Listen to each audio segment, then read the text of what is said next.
So to have a social club, you have one in DC and you open one in Kenya. What is the business model that's actually a thriving business? Because I know Soho House, I think, is struggling. A few other businesses similar have kind of struggled post-COVID. So what makes your situation unique, and what are some things that you've implemented to kind of beat that curve of other similar type of businesses that have helped fall on hard times?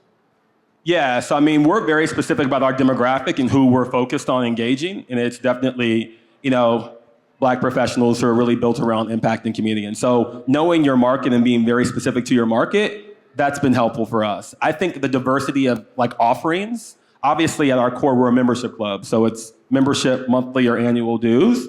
But because of our location in Washington, we've been very, very fortunate. I don't know folks who are familiar with DC, but we have the building at 600 F Street right across from the Capital One Arena. And so from a private event standpoint, we do upward of 15 to 20 private events a month. And so from a revenue standpoint, that's been substantially helpful to supplement the membership revenue too. And we were somewhat intentional around the building that we took over. It's multi-level, right? So you can have a member event, member kind of activation, but do private events on different levels as well. So it provides a lot of different use cases for the space. And we're taking over the bottom level of that building to open our restaurant. Because we were learning that as members left, as private events left, they were going to other bars and restaurants to eat. And we're like, we want to control the attendee experience. And so just learning what gaps exist and basically pivoting to kind of fill those gaps has kind of led to the success of the organization. And we're still learning. So it's definitely not a perfect process. So you have a social house. It seems very intentional and probably makes a lot of sense to have a social network. Talk to us about HQ Global. Something that they should be looking forward to coming at the end of this year? Yeah. So this is, and I didn't even share that in my opening, but this is probably one of the most exciting things that we have coming online. So we've been building for the last 7 months, basically our own IP.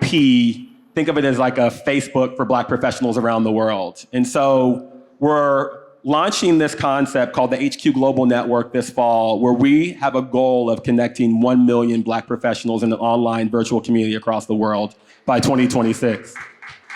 I think as this... Hold on.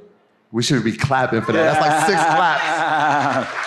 All right, John, proceed. Yeah, because I think, to your point, bro, I think there's power in the house concept, but there's really power in the global community concept. Because I think as the world becomes more flat, people travel more, people become more connected, I think we need global community specific for Black people.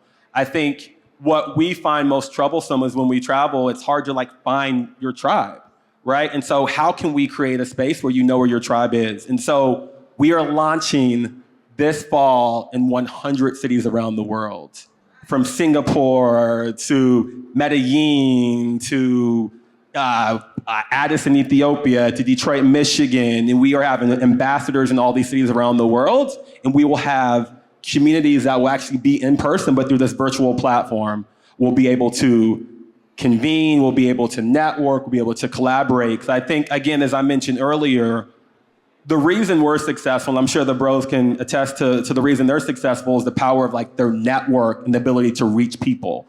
So if you're able to create a space and facilitate community around the world, I think it's endless opportunity.